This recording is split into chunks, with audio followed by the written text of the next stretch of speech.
कुठे कुठे काय काय झालं. त्याच्यामुळे ती कार्य तुम्ही करू नका.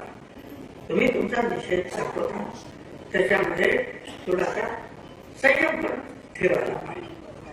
आणि हेही तुम्ही लक्षात घ्या की आपल्या बरोबर तसे मागासवर्गीय दलित आहेत, आदिवासी आहेत, मुसलमान आहेत, त्याप्रमाणे मराठा समाजाचे सुद्धा कार्यकर्ते आहेत. इथे सुद्धा अनेक बसलेले आहेत, इथे सुद्धा माझ्यासमोर मोठी आणि घरी बसलेले आहेत. मतदारसंघातील माझ्या निवडणुकीचं सारथ्य ज्यांनी केलं ते सगळा मराठा समाजाचेच कार्यकर्ते होते, ज्यांना आजपर्यंत शिव्या खाव्या लागतात, फोनवरून मेसेज. आणि आता परत आणखी मग काय झालं, काय झालं तुमच्या विपुळाचं, काय डोळ्यामध्ये असू त्यांच्या मोठी मोठी माणसं. त्यामुळे असं समजायचं नाही ही माणसं सगळे आपल्या बरोबर आहे. आपण एवढंच काय, महात्मा ज्योतिराव फुलांबरोबर सुद्धा काम करताना सावित्रीबाई फुलांचं जे काही शाळा निघाली ती भिड्यांच्या वाड्यात, म्हणजे भिडे ब्राह्मणच होते. अशा अनेक, एक नाही दोन नाही, अनेक ब्राह्मण जे आहेत चिपळूण तेव्हापासून सगळे अनेक वेगवेगळे जे आहेत त्यांनी मदत केली ना. पण काही लोकांची मनोवृत्ती जे अनेक लोकांची मनोवृत्तीची कोणती छोटी असते, थोडे तरी लोक त्याच्यामध्ये असे असतात की जे समजदार असतात, की त्यांना वाटतं की नाही हे बरोबर नाही, हे चूक आहे. महिलांच्या शिक्षणाला, मुलींच्या शाळेला विरोध करणारे हे तुमच्या आमच्याकडे सुद्धा लोक होते. आणि कट्टर ते बाकीचे आपण जे म्हणतो ते सुद्धा होते. पण सपोर्ट करणाऱ्यामध्ये सुद्धा मुस्लिम धर्माचे जे आमची प्रतिमानी शेख सुद्धा होते. आणि त्याचबरोबर जे आहेत आपल्याला जागा देणारे जे आहेत ब्राह्मण समाजाचे लोक सुद्धा होते. त्यामुळे सगळेच आपले दुश्मन आहेत नाही. आपले दुश्मन जे एक आमच्या विरोधात आम्हाला संपायला निघालेले आहेत त्यांना आमचा विरोध आहे. त्यांना हे समतेचं चक्र उलट फिरवायचं आहे, त्यांना माझा विरोध आहे. जात-पात नष्ट करण्यासाठी आम्ही प्रयत्न करतो. शेवटी आरक्षण आरक्षण आहे काय, कशासाठी, म्हणजे किती वेळा सांग, आरक्षणाने एका दिवसात, एका वर्षात, 5 वर्षामध्ये सगळे प्रश्न सुटत नाही. आणि सगळे प्रश्न सुटले असते आमचे दलित आणि आदिवासींना एवढ्या मोठ्या प्रमाणावर लोकसभेत, विधानसभेत आणि इतर ठिकाणी मोठ्या प्रमाणात आरक्षण आहे. आपल्याला कितीतरी दलित समाजाचे आहेत कलेक्टर एसपी सापडते, आदिवासी समाजाचे सापडते. पण आजही झोपडपट्ट्यात गेलं तर तेच माझे गरीब बांधव दलित आदिवासी सापडतात. पण असा एक धर्म करून दिला बस आरक्षण मिळालं की ताबडतोब सोडायचे कौल आपल्या घरावर बसणार. आरक्षणाचा हेतू बाबासाहेब आंबेडकरांना प्रमुख ठेवायचा होता. खरं म्हणजे महात्मा ज्योतिराव फुलेंचाच होत्या. महात्मा ज्योतिराव फुलेंनी त्या वेळा म्हटलं की कामे द्यावे वाटून जातीच्या प्रमाणात. म्हणजे काय, सगळ्या जातींना जे आहे तुम्ही काम वाटून द्या. शिक्षणाच्या बाबतीमध्ये सगळ्यांना शिक्षण द्या, समान न्याय द्या. ही जी मागासवर्गीय मंडळी जी आहे ही हळूहळू पुढे येतील, त्याच्यासाठी त्यांना आरक्षण द्या. त्याच्या काही लोक जे आहेत मोठ्या हुद्द्यावर जातील, आणखी त्यांच्याबरोबर इतर लोक जातील. ही प्रक्रिया हळूहळू 5,000 वर्षातील या जातीचं जे चांगलं सगळं सुरू आहे या देशामध्ये आणि हजारो जाती ज्या आहेत त्याच्या हजारो मागासवर्गीय आहेत, काही शेकडा असतील कदाचित की ज्या पुढारलेल्या आहेत. पण हे जर बदलायचं असेल चित्र तर त्याला वेळ तर लागेल. आणि म्हणून हे आरक्षण पण मराठा समाजाला आपण कधी विरोध केला आतापर्यंत 3 वेळा मराठा समाजाला वेगळं आरक्षण द्या म्हणून कायद्याचा मुद्दा विधानसभेत आला, मंत्रिमंडळात आला. छगन भुजबळ पहिला हात वरती करा की त्यांना वेगळं आरक्षण द्या.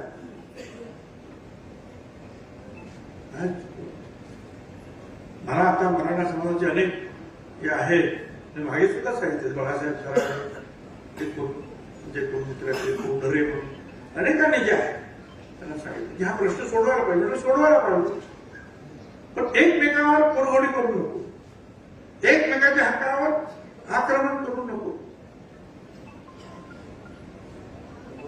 त्यातील एका पुढाऱ्याने तुम्हाला सांगितलं स्पष्टपणे, साहेब एका ठिकाणी जे आहे, जे आरक्षण जे आहे 128 मार्क्स मिळाले मराठा समाजाचे आरक्षण, त्याला ऍडमिशन मिळालं, त्या नोकरीत असेल, धंद्यात असेल, शाळेत असेल, पण पुण्य असलेला आमचा 128 पेक्षा जास्त असलेला 132 मनुष्य आहे त्याला नाही मिळालं. म्हटलं का? कारण तिथे 136 वाला जो आहे हा दुसऱ्या जातीचा होता म्हणून याला नाही मिळालं. आम्ही तेच म्हणतोय, अरे 350 पेक्षा जास्त जातीमध्ये तुम्ही सगळ्यांनी जर आला तुम्हालाही काही मिळणार नाही, इतरांचंही काय होणार, वेळ लागणार. आणि त्यातून त्यांना मी सांगण्यात त्यांचं म्हणणं होतं की जो EWS म्हणजे इकॉनॉमिकल विगर सेक्शनसाठी 10% जे मोदी साहेबांनी दिलं ते जे आहे त्याच्यामध्ये मागच्या वेळेला जाहीर झालं 10% फक्त एकटा मराठा समाज 8.5% होता. एकटा मराठा समाज 8.5% आणि तुम्हाला मी हेही सांगतो, हे मराठा समाजाचे 58 मोर्चे झाले शांततेनं, त्याच वेळेला गुजरातमध्ये पाटीदार, वरती गेल्यानंतर राजस्थान, तिकडे गुजर, जाट, सगळे जे कापूर, हे सगळे जी आंदोलन होती की 10% आरक्षण दिल्यानंतर संपली, कारण त्याच्यामध्ये ती मंडळी जाऊन बसली. त्याचप्रमाणे मराठा समाजाची मंडळी सुद्धा यात जाऊन बसली. पण आता काय झालं? आता असं झालं, मराठा समाजाला वेगळं आरक्षण मिळालं म्हणून ते कुठेही जाऊ शकत नाही. ओबीसी समाज आणि दलित समाज त्यांचं आरक्षण त्यांना मिळालं म्हणून ते सुद्धा जाऊ शकत नाही. EWS मध्ये आहे कोण? 10% आहे कोण? कारण एका आरक्षण एकदा मिळालं तर दुसऱ्या आरक्षणात तुम्हाला घुसता येत नाही. आणि आज परिस्थिती आली अशी आहे की नुकसान होत आहे. त्यांचं म्हणणं आहे की मराठा समाजाचं, मी सांगितलं तर त्यांना सांगा ना, तुमचे जे नवीन नेते जे आहेत त्यांना समजून सांगा. मी तर तुमच्याबरोबर बसायला तयार आहे, मार्ग काढायला तयार आहे, पण आपण एक लक्षात ठेवा, आपण मराठा विरुद्ध नाही. आपण जे लोक आमच्यावर कुरघोडी करण्यासाठी प्रयत्न करतात असे जे कोणी असतील त्या सगळ्यांना विरोध करणं हे तुमचं माझं काम राहणार.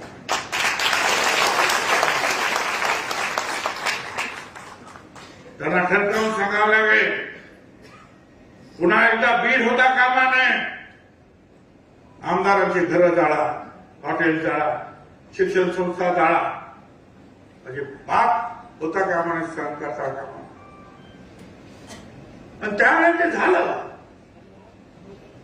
आणि मी ती सगळं वर्तमानपत्र आणि त्याच्यावर पाहिलं टीव्हीवर आणि धावत गेलो आणि उभा नाही. लोक एवढे घाबरलेले, भेदरलेले. लोक काय घाबरलेले? नेते सुद्धा घाबरले. कुणी निषेध केला सांगा, कुणी त्याच्या विरुद्ध बोलले सांगा. नेते जिथे घाबरले तिथे सामान्य जनता किती घाबरली असेल. त्या सामान्य जनतेला तुम्ही सगळ्यांनी, आपण सगळ्यांनी जे लाखोचे जे मेळावे झाले त्यातून एक आधार निर्माण झाला, एक शक्ती निर्माण झाली की नाही आम्ही सगळे एक आहोत आणि एक जर मी असलो तर आम्ही सेफ पण आहोत. आम्ही एक आहे तो सेफ आहे.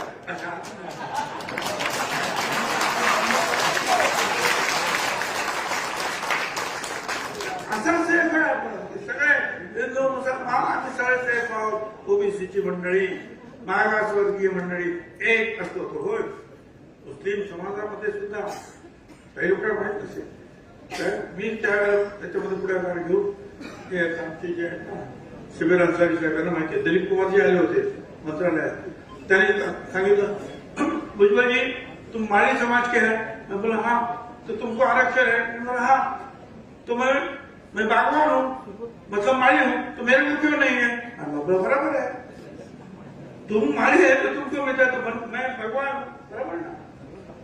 धन्यवाद सत्कार केला. म्हणजे कासार तिथे बनियार हे असे जे कुरेशी आहे तिथे खटिक आहे. आणि त्याच्या काही लोकांना मग त्यावेळेला पवारसाहेब मला वाटत होते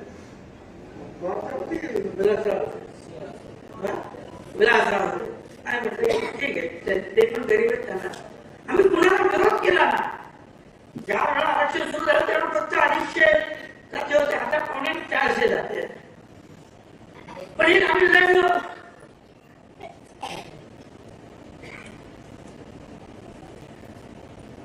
आणि आता पुन्हा निवडणुकीला आपण उभे राहू. अनेक लोक आहेत लोकसभेला, अनेक लोक आमचे जे आहेत विधानसभेला. काय करावं?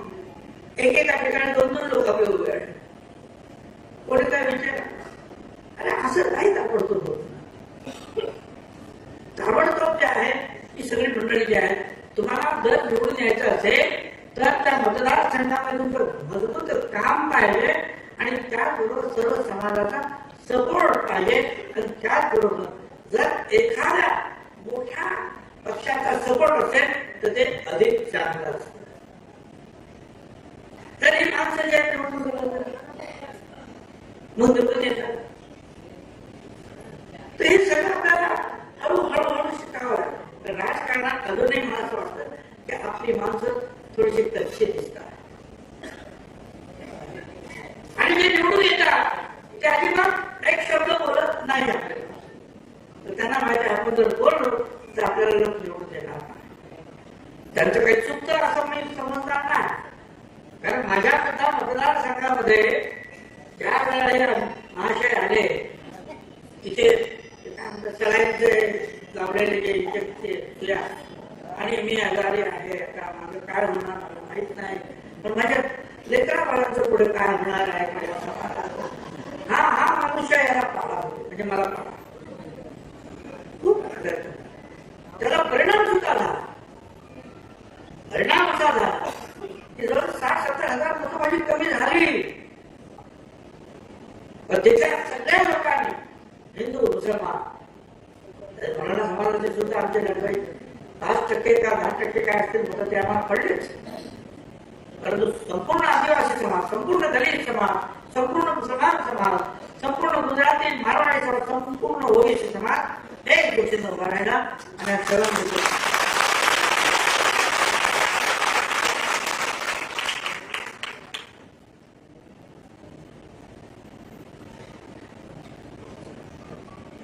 पण मी फक्त निवडून येणार किंवा मंत्री पडणार एवढंच माझं काही काम नाही. मला मंत्रिपदाची एवढी हाव असते तर मी मंत्री 16 नोव्हेंबरला मंत्रिपदाचा राजीनामा देऊन मग 17 नोव्हेंबरला जालन्याच्या कन्व्हेंटला आपल्या जाहीर सभेसाठी आलो नसतो. मागच्या गाडीमध्ये म्हणजे माझ्याबरोबर कसं समीर होत त्यांना सारखे बोल साहेबांना सांगा राजीनाम्याचा उल्लेख करू नका. मी नाही केलं. पण जे इंडिकेशन त्यासाठी दिलं ते लढणार. 2.5 महिन्यानंतर ज्या वेळेला एक सदग्रस्त माझ्या विरुद्ध काहीतरी अर्वाच्य बोलले त्यावेळेला मी सांगितलं मी राजीनामा देतो. नगरच्या मीटिंगमध्ये मी सांगितलं. प्रश्न जो आहे तो हा नुसत्या मंत्रिपदाचा आहे. प्रश्न तुमच्या अस्मितेचा आहे. श्रेष्ठ श्रेष्ठत्व अनुभव हो तोही असतो. पण एखाद्या समाजासाठी घेऊन शेवटपर्यंत लढणारी माणसं आपल्याला पाहिजे. आणि ज्यावेळेला याचं कळल्यानंतर जे आहे अक्षरचा धक्का सगळ्याला बसतो. तुम्ही दुःखात राहायचं काही कारण एवढंच कमी डर ना लगे कभी डर न लगा मुझे फासला देकर, मैं बढ़ता गया रास्ता देखकर। खुद की खुद ही खुद नजदीक आती गई मंजिल, मेरा बुलंद हौसला देखकर। हौसला बुलंद करो।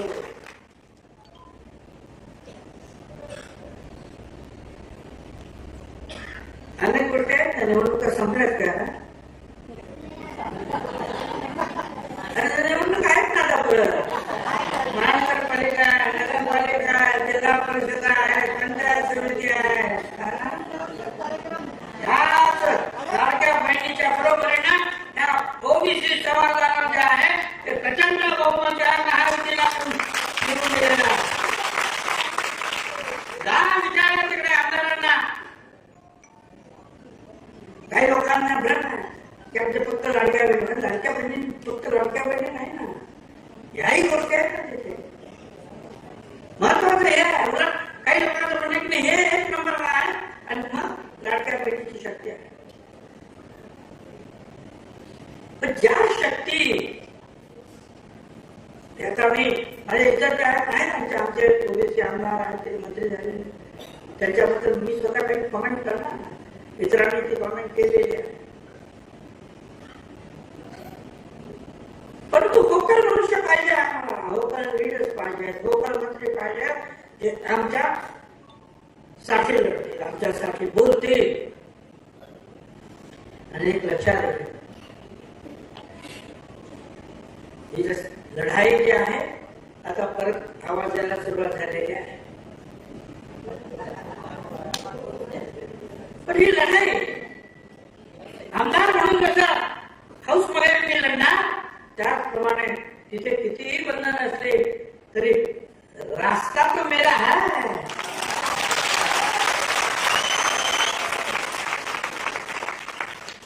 रस्त्यावरची लढाई आम्ही ठेवतो. गावागावातून कोण येतातच आहे, जिल्ह्यातून कोण येत आहे, राज्यातून कोण येत आहे. भुजबल साहब आप आपके साथ है, ताकत बढ़ा आणि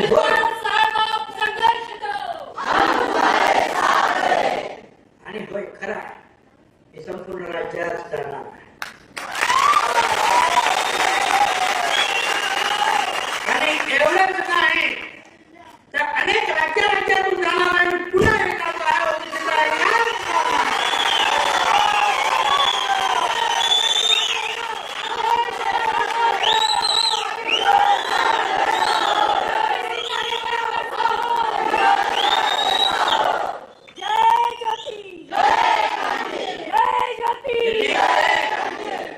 दिल्लीमध्ये रामलीला मैदान भरवलेलं सगळ्यांनी पाहिलं. अधिवेशन करून सगळ्या राजस्थान पासून बिहार अख्खं मैदान पाऊस पडला तरी पटना बिहार 7 लाख लोकांचं मैदान आहे. गांधी मैदान फक्त जयप्रकाश नारायण साहेबांची सभा, इंदिरा गांधीची बांगलादेश आणि पाकिस्तान तुटल्यानंतर ती सभा आणि आपल्या महात्मा फुले समता परिषदेची सभा पूर्ण मैदान भरलं होतं. लालूजी आणि इतर नेते जे आहेत बघत होते हे काय झाले. राजस्थानात सभा झाल्या, गुजरात मध्ये झाल्या, युपी मध्ये झाल्या, आंध्रमध्ये झाल्या, अनेक ठिकाणी झाल्या, अनेक ठिकाणी. आणि पुढे जाणार शांत करा,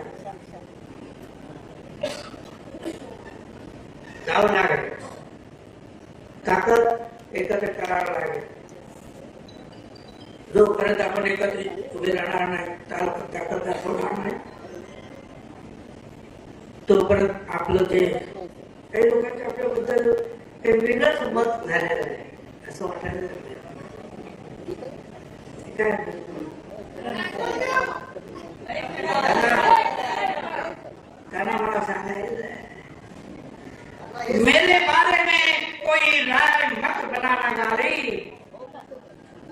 मेरे बारे में कोई राय मत बनाना गाली। एक ऐसा दौर आएगा, मेरा वक्त भी बदलेगा और तेरी राय भी बदलेगा।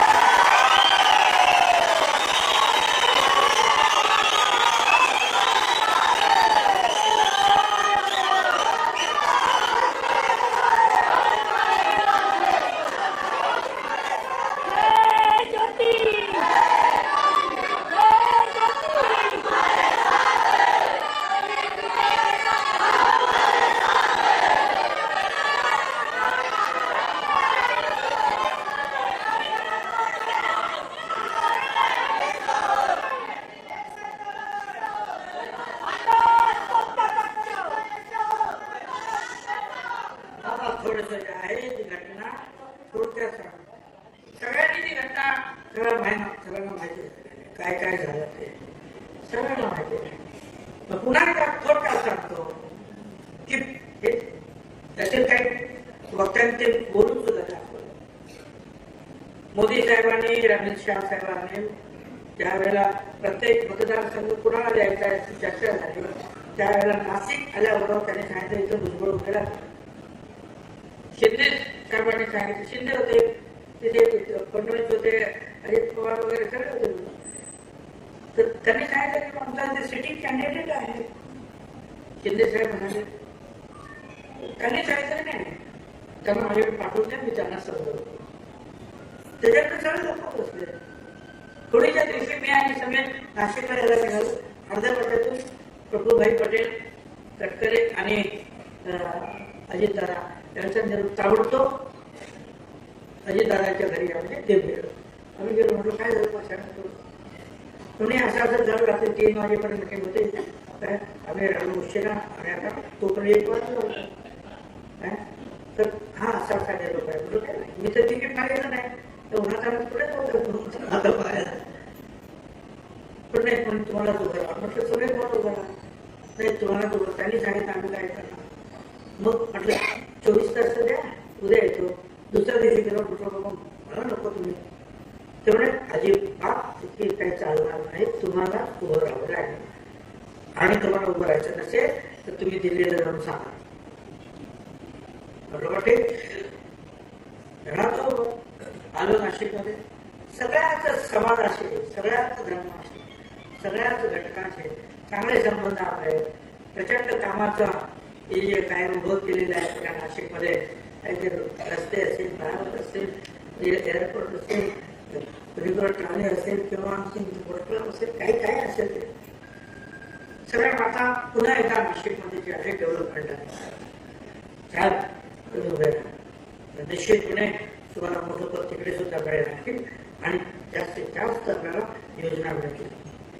आणि 1 आठवडा गेला मला नावच काय गेलं, 2 आठवडे गेलं नावच काय गेलं, 3 आठवडे झाले नावं संपायची पाळी आहे तरी नाव 4 आठवडे झाले. तर हे शेवटी 2-4 मासच राहिले होते जाहीर. मी म्हटलं बस आता किती थांबायचं. मला काय मी तर मागितलं नव्हतं, तुम्ही सांगितलं पण उभं राहायची तयारी केली आणि वाट बघतोय. मी काही सर करणार नाही, मी स्वतः काय केलं की मी उभं राहत नाही. पण त्यावेळेला त्या दिवशी कोणीही काही सांगितलं नाही मला की नाही भुजबळ साहेब तुम्ही राहणार नाही. 10 दिवसाने मग बोलायला लागले. मग भुजबळ साहेबांनी घाई केली आणि मी घाई केली तर ठीक आहे, तुम्ही पण घाई करायची होती ना आवडतो सांगायची घाई केली पण सांगतो ठीक आहे जाऊ. पुढे मग काय झालं ते निकाल काय झाले त्याच्यामुळे नाराजी आली त्याच्यामुळे आणखी 5-7 ठिकाणी उलटे निकाल झाला. ठीक आता ते काय आपल्याला सगळ्यांना कल्पना. राज्यसभा आली तर मला सांगण्यात आलं की सुनील ताई ज्या आहेत त्या पडल्या पण त्यामुळे आपल्याला विचार करावा लागेल. ठीक आहे मी काय करणार ठीक आहे. दुसरी आमची राज्यसभा आली ती राज्यसभा होती 7-8 जागा आम्हाला मिळाली परंतु ती बीजेपीला पाहिजे होती उदयनराजेसाठी. बीजेपीने सांगितलं की तुम्हाला आम्ही एक राज्यसभा देतो ती जागा आम्हाला द्या. त्या जागेवर लढण्यासाठी नितीन पाटील म्हणून प्रयत्नशील होते. मकरंद पाटील आमदार त्यांचे भाऊ. ठीक आहे. तर आमच्या अजितदादांनी वगैरे मान्य केलं आणि सांगितलं किंवा नितीन पाटील तुम्ही जरा माघार घ्यायला पाहिजे होतं, मी तुम्हाला खासदार करेन. आणि तर त्याचं नाव आलं खासदार. आणि म्हटलं तुम्ही विचारायला पाहिजे आम्हाला सगळ्यांना हे असं सांगण्यात एक खासदारासारखे पोस्ट देत असताना ते चर्चा तर करायला पाहिजे. असं भाषण मग मला सुद्धा तुम्हीच सांगितलं होतं ना आणि मी सुद्धा तयारी करत होतो ना. मग जो न्याय त्याला दिला तो न्याय मला कधी दे.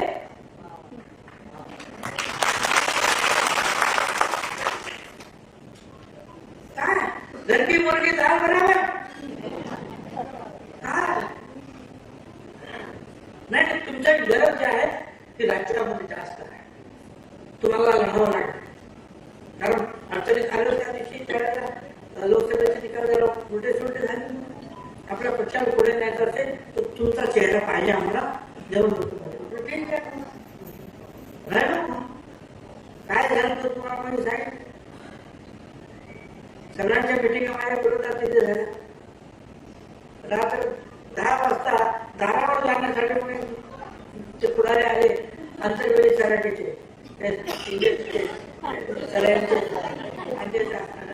रात्री 2 वाजेपर्यंत माझी मिटिंग असल्या तर तिथेच नेमके पाटोद्याला मिटिंग तिथे, लासरला मिटिंग तिथे. 10 वाजता आमच्या मिटिंग बंद केल्या आम्ही. त्यांच्या मिटिंग 2 वाजेपर्यंत ठेवलं. पण त्याचा परिणाम झाला. मतदान कमी झालं पण आमचे लोक हिमतीने लढले. आता ती हिमतीने लढले. आता मला सांगतात ते कारण मकरंद पाटलाला मंत्री करायचं ते त्यांनी केलं. तर मग त्याच्यासाठी सांगितलं की आता त्याच्या भावाला आम्ही राजीनामा द्यायला सांगतो खासदार. तो खाली येईल. मकरंद पाटलाला मंत्री करायचं केलं म्हणते. त्या जागेवर तुम्ही म्हटलं कसं काय तुमच्या तुम्हाला जायचं होतं ना. जायचं होतं मग पण आता तर वेळ काय काय आणि मला पाठवायचं होतं तर निवडणुकीला उभंच करायचं नव्हतं ना. त्यानंतर निवडणूक झाली असते ना. मला तुम्ही निवडणुकीला उभं केलं आणि त्या लोकांनी जेव्हा ते राम करून बाहेर गांधीचे लोक लढले ते डोकी फोडून घेतील ना. काय सांगू मी त्यांना. कारण राज्यसभेमध्ये मला पाठवणार इथे मला ताबडतोब राजीनामा द्यावा लागेल. थोडे दिवस राहता येत नाही. पण तुम्ही राजीनामा द्यायचा राज्यसभेवर जायचं त्या लोकांनी मला काय म्हणायचं. नाही म्हटलं तरी काहीतरी 1.5 लाख मला काय करायचं त्यांनी कुणाला करायचं. कपाळ आपटून घेतील विचार. मी म्हटलं हे काय मी माझ्या लोकांना आज सोडू शकत नाही.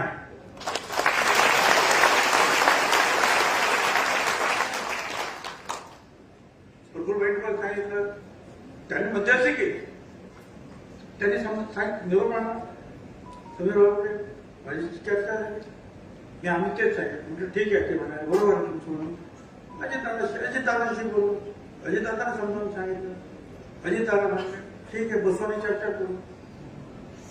पण दुर्दैवाने कधी बसले नाहीत आणि पुढे काही चर्चा झाली.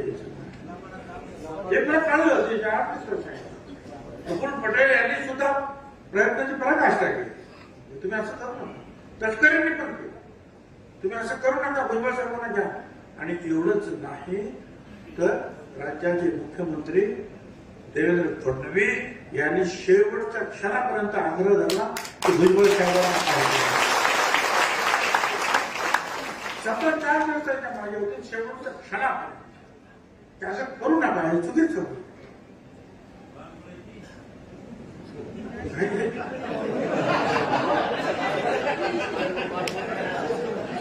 ठीक आहे.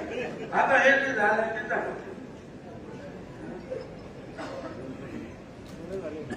कोणी केलं काय केलं उलटे सुलटे प्रश्न विचारणं काय अर्थ नाही. मग यांनी केलं का त्याने कोणीही नाही. कोणी बाहेरच्या नेत्याला दोष देण्यात अर्थ नाही. कारण प्रत्येक पक्षाचा जो नेता असतो आणि विधानसभेतील नेता असतो तो त्या विधानसभेतील प्रश्नांची जे काय असेल ते निर्णय तो घेत असतो. कोण म्हणतो त्या पक्षातील तर कोणी सांगितलं का, कोणतं ह्या पक्षातून कोणी सांगितलं, कोणी सांगितलं नाही. उलट सगळ्यांनी मला फोन लावले असं कसं काय झालं. त्या दुसऱ्या पक्षाचे सगळे जे आहे त्यांच्या कमेंट करा की हे काय असं कसं काय होऊ शकतं. म्हणजे काँग्रेस पक्षाचे ते झाले, पवार साहेबांच्या पक्षाचे आले, आणखी काय म्हणतो उद्धव ठाकरेंचे जे आले, ते झाले बावनकुळे आमचा बीजेपीचा अध्यक्ष तो सुद्धा ओपनली जे आहे उघडपणे जे आहे सांगतो. असं काय करतो मला एवढं सांगायचं. ठीक आहे, प्रश्न माझ्या आमदार मंत्रिपदाचा नाही. प्रश्न जो आहे हे जे सगळे प्रश्न जे आहेत समाजाचे जे उभे राहतील त्यावेळेला संरक्षणाची ढाल कोण उभी करणार आहे, कोण करणार.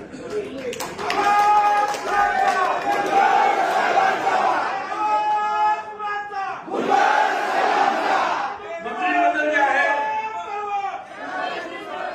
मंत्रिपद किती वेळा आली, मंत्रिपद किती वेळा आले आणि किती वेळा गेली. विरोधी पक्षात सुद्धा बसवला बसलो ना, विरोधी पक्ष नेता म्हणून सुद्धा काम केलं ना, कितीतरी वेळा. तर त्याचं काय एवढं दुःख. पण आता सरकार एवढं सगळं दिल्यानंतर हे असं का, हा प्रश्न जो आहे राज्यातील आणि देशातील सुद्धा अनेकांना पडलेला आहे. हा प्रश्न एका कशासाठी, याच्या पाठीमागे हेतू काय तुमचा, काय हेतू आहे, काय बिघडलं असेल. ठीक आहे, मंत्रिपद असेल तर रस्त्यावर मी आहे ना, लढणार आहे, बोलू, तो मुद्दा नाही. सभागृहात सुद्धा मी आहे, लढणार, बोलू. परंतु हे जे आहे अवहेलना करण्याचं शल्य जे आहे ते मनामध्ये जे जास्त आहे. असं का कोणास मला एवढं सांगायचं. अनेकांनी जे आहेत काही सूचना सुद्धा केल्या, असं करा, तसं करा, येऊ करा, तेऊ करा, सगळ्यांशी चर्चा करावी. मी आता परत उद्या परवा मुंबईला जाणार. मुंबईला तुम्हाला सगळ्यांना कल्पना आहे, आपले बाकीचे जे काही तिथे ओबीसीचे जे लिडर्स आहेत, एल्गारमधले लिडर्स आहेत, त्यांचे फोन येत आहेत, आम्हाला भेटायचं, आपण चर्चा करावी. त्यांच्याबरोबर चर्चा करावी लागेल. देशातील राज्यातील इतर काही लोकांना चर्चा करावी लागेल आणि नंतर जे काही ते आपल्याला कदाचित पाऊल उचलावं लागेल. घाई करून जे आहे ते प्रश्न सुटत नाही. कुठेही घाई उडी मारण्यात अर्थ नाही. त्याच्यासाठी विचारपूर्वक जे काही करायचं ते. त्यावेळेला तुमची साथ मला पाहिजे आहे.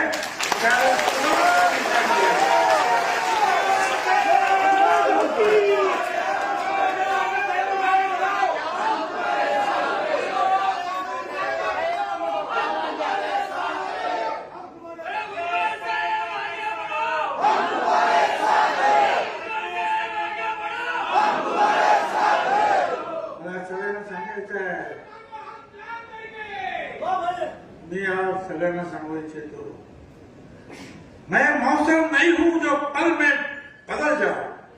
मैं मौसम नहीं हूं जो पल में बदल जाऊं. मैं इस जमीन से दूर कहीं और ही निकल जाऊं. मैं मौसम नहीं हूं, मैं बदल जाऊं. मैं उस पुराने जमाने का सिक्का हूं, मुझे फेंक ना देना. मैं उस पुराने जमाने का सिक्का हूं, मुझे फेंक ना देना. हो सकता है तुम्हारे बुरे दिनों में यही सिक्का चल रहा है.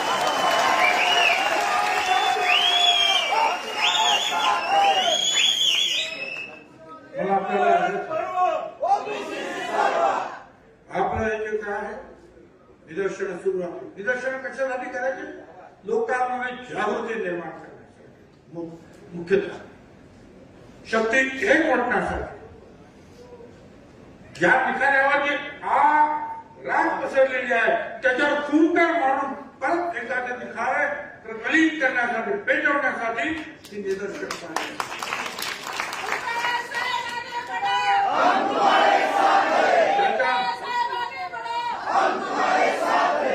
ते थांबताना नाही. त्याचबरोबर संयमाने सगळं कुणाचा अपमान करायचा नाही. आपलं आपलं दुःख आपलं निर्धार व्यक्त करायला. मग सांगितलं तुम्हाला जिथे जिथे मला आता आमंत्रण ना त्या त्या ठिकाणी मी जाणार. काही करायचं काय मी आहे मंत्री पदावर नसलो तर मी तुमच्या बरोबर आहे.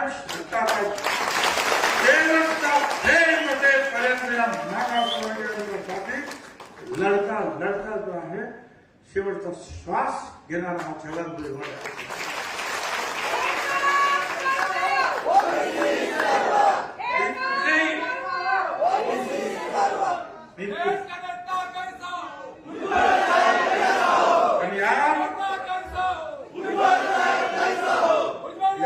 कुठच्याही दबावाला सुद्धा बळी पडणार. लक्षात ठेवा. जिथे आपले प्रश्न तुमचे प्रश्न आहेत गोरगरिबांचे प्रश्न आहेत तिथे आपण सगळ्यांना एकजुटीने उभं राहायचं. मी तुमच्या बरोबर राहणार आहे. अनेक राज्याचे लोक आज असे नाही आले ते तुमच्या बरोबर राहणार. देशातले लोक तुमच्या बरोबर राहणार. तर तुम्ही हिंमत ठेवा. हिंमत तुमची ठेवा. वाट पहा. तोपर्यंत आपलं काम चालू ठेवा. पुढे कदाचित आणखीन काही संकट येण्याची शक्यता नाकारता येत नाही समाजासाठी. त्यावेळेला पुन्हा एकदा आहे ओबीसी एल्गार पेटवावा लागेल.